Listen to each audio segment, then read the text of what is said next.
Ernie Blake, 1913, January 14, 1989, originally Ernst Hermann Bloch, was the founder, together with his wife Rhoda, of Taos Ski Valley, New Mexico. He was born in Germany, grew up in Switzerland, and went to university in Germany and Switzerland before emigrating to the U.S. in 1938. He worked for U.S. military intelligence during World War II, when he assisted in the interrogation of the leading Nazis Hermann Göring and Albert Speer. His code name was Ernie Blake, and after the war, he chose it as his real name. Always a keen skier, he met his future wife Rhoda whilst skiing in Vermont and followed her to Santa Fe, New Mexico, where she was studying art. He was helping to run other ski areas and flying a small plane between them when he spotted what was to become Taos Ski Valley. Early life. Blake was born Ernst Hermann Bloch in Frankfurt, Germany, in 1913, the son of Jenny, a Swiss mother, and Adolf, a German father, who was an industrialist and produced the raw material used to make felt hats.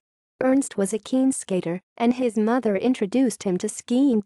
He grew up close to the Swiss ski resort of St. Moritz and went to boarding school at the Lyceum Alpinum Suez in Suez, followed by a degree in history at the University of Frankfurt. Emigration to the U.S. in World War II.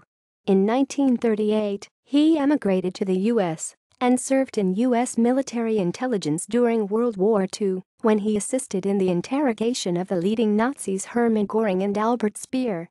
Ernie Blake was his code name during the war, and afterwards he chose it as his real name. Ski career.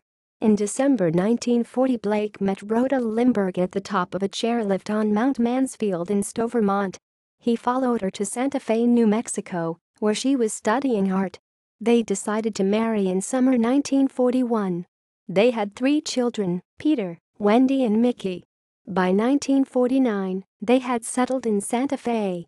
Blake was helping to run the Santa Fe ski area and the Glenwood Springs ski area in Colorado, traveling between them in a small plane he flew himself. As a result, he noticed the remote mountains 20 miles northeast of Taos and decided to start a ski area there. Blake was inducted into the U.S. Ski Hall of Fame in 1987. Death. Blake died of pneumonia in Albuquerque on January 14, 1989. Legacy. In December 2013, the hedge fund billionaire Louis Bacon purchased Taos Ski Valley from the Blake family. References.